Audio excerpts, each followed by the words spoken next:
আমাদের কসবার ঐতিহ্যবাহী একটা মাহফিল, যেটা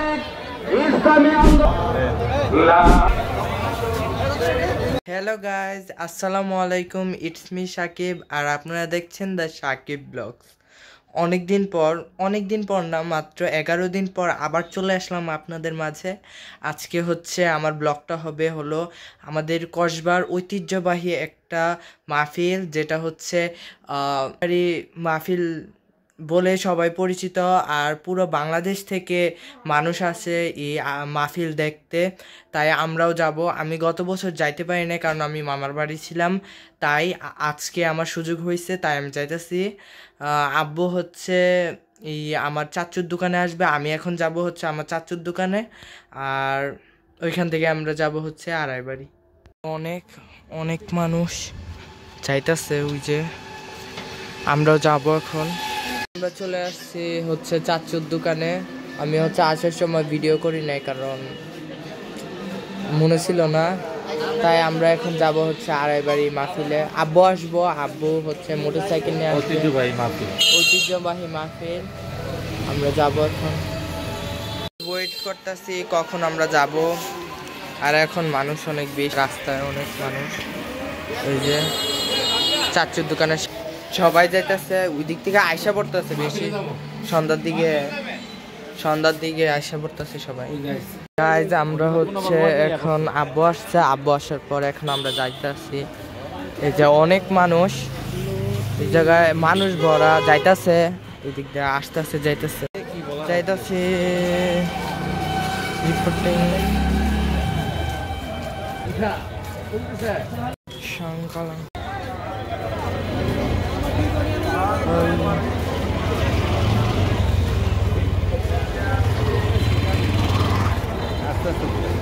এই যে এটা কসবার উপজেলার মডেল মসজিদ।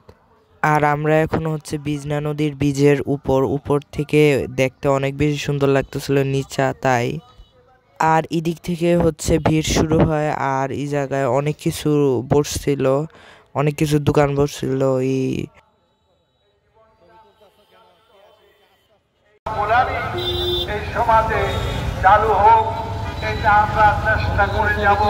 আর আমরা একটু সাইডের একটা ভাপা পিঠার দোকানে ভাপা পিঠা খাইতেছিলাম।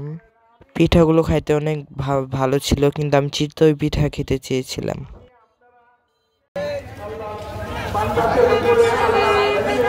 আসো।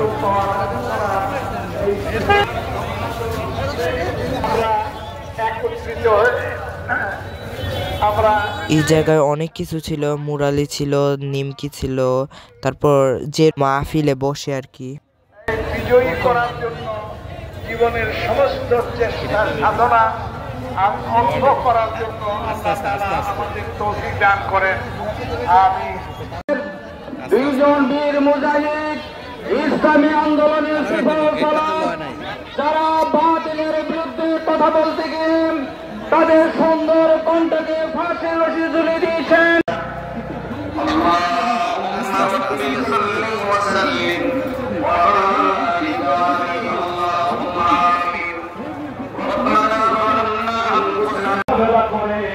আমাদের নিয়ন্ত্রণ চলতে পারে, তৌফিক দান করে দিও।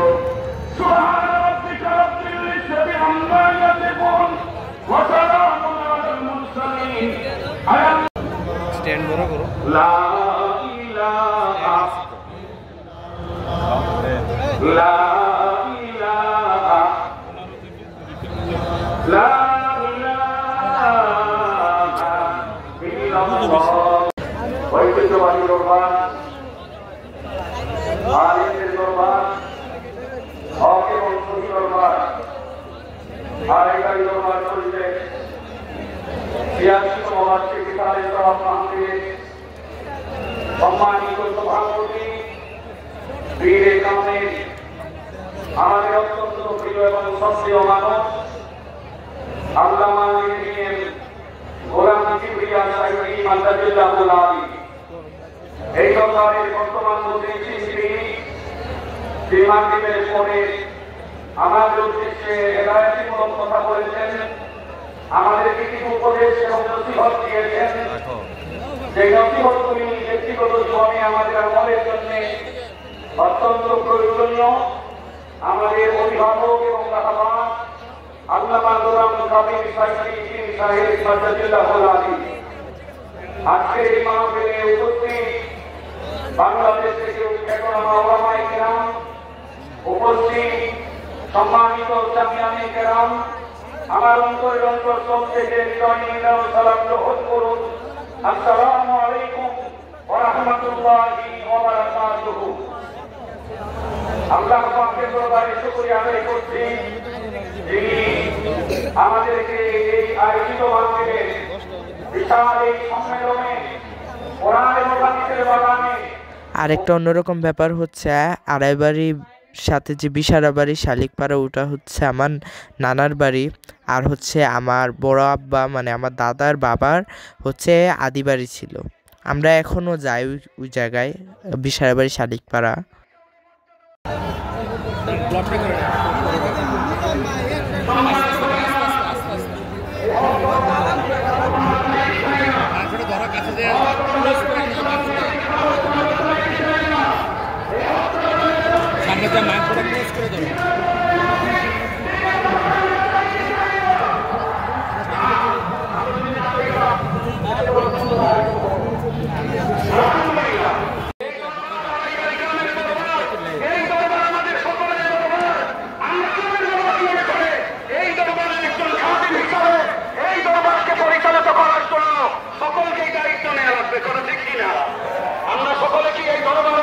আর এটা হচ্ছে আমাদের কসবার ঐতিহ্যবাহী ভাস্কর্য, কুরআন শরীফের ভাস্কর্য। এটা হচ্ছে বাংলাদেশের প্রথম ভাস্কর্য, যেটা হচ্ছে কুরআন শরীফের আকারে তৈরি করা। আর এদিক দিয়ে হচ্ছে গরম গরম হচ্ছে জিলাপি ভাজা হইতেছিল, গুড়ের জিলাপি। আমরা হচ্ছে নিয়েছিলাম এদিক থেকে গুড়ের জিলাপি, এই যে বানাচ্ছে। অনেক বেশি মজার ছিল গুড়ের জিলাপিটা।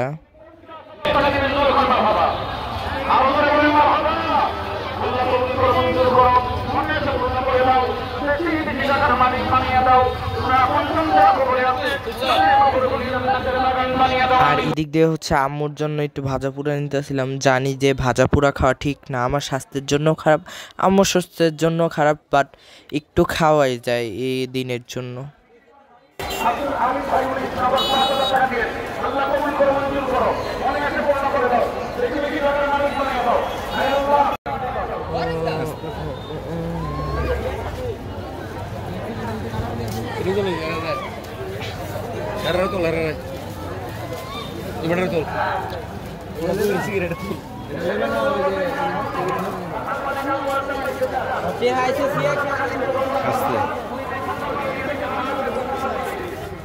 আর এদিক দিয়ে একটা নিমকি মানে মুরালির একটা দোকান ছিল। উনি অনেক রিস্ক নিয়ে এই জায়গায় বসছে, কারণ দেখেন উপরে একদম ইটের সব রাখা। এখন হচ্ছে আমরা চলে যাব, কারণ হচ্ছে আমরা এসে পড়ছি। আমরা হচ্ছে আসার পর খেয়ে তারপরে হচ্ছে আমি এখন শুয়ে পড়বো। তাই আজকের ভিডিওটা এতটুকু পর্যন্তই। আমার আজকে অনেক বেশি ভিড় ছিল, তাই আমি ভালো মতো ভিডিও করতে পারিনি। যতটুকুই করছি আপনাদের সাথে শেয়ার করব। তাই আজকের ভিডিওটা এতটুকু পর্যন্তই। তাই আল্লাহ হাফেজ, বাই বাই।